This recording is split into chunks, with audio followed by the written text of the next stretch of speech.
اعوذ باللہ من الشیطان الرجیم بسم اللہ الرحمن الرحیم۔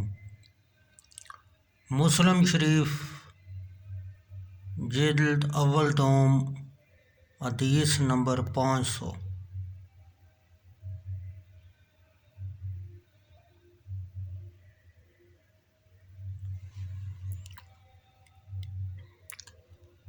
جو شخص کفر پر مرے وہ جہنم میں جائے گا اور اس کی شفاع نہ ہوگی، اور بزرگوں کی بزرگی اس کے کچھ کام نہ آئے گی۔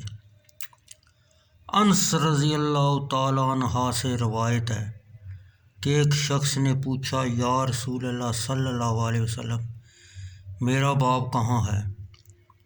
آپ صلی اللہ علیہ وسلم نے فرمایا، دوزخ میں۔ جب وہ پیٹھ موڑ کر چلا تو آپ نے اس کو بلوایا اور فرمایا کہ میرا باپ اور تیرا باپ دونوں جہنم میں ہیں۔ فائدہ: اس لیے کہ وہ کفر پر مرے تھے، اور جو کفر پر مرے وہ جہنم میں جائے گا۔ اس کو کسی کا ناتا رشتہ کام نہ آئے گا۔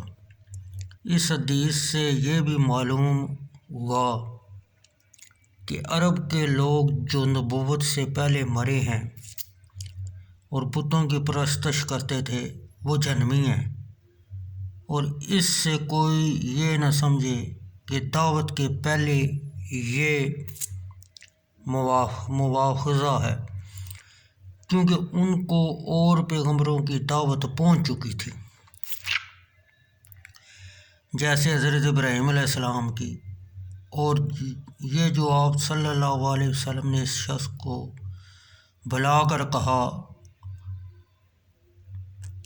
کہ میرا باپ بھی جہنم میں ہے، اس سے یہ غرض تھی کہ اس شخص کا رنج گھٹ جائے اور وہ یہ معلوم کر لے کہ اللہ کے ہاں سب برابر ہیں، جو کہا جائے اس نے ٹھہرا دیا، اس کے خلاف نہیں ہو سکتا۔ کافر کا ٹھکانہ جہنم ہے، خواہ وہ نبی کا باپ ہو یا بیٹا۔ جلال الدین سیوطی رحمۃ اللہ علیہ نے کئی حدیثوں سے یہ امر ثابت کیا ہے کہ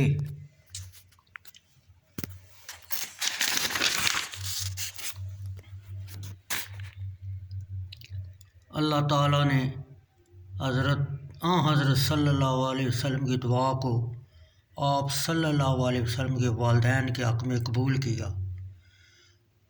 اور وہ 2 بار جلائے گئے اور اسلام لائے، پر اکثر علماء و محدثین نے اس کا انکار کیا ہے اور ان حدیثوں کو موضوع بتایا ہے، اور اللہ خوب جانتا ہے حقیقت حال کو۔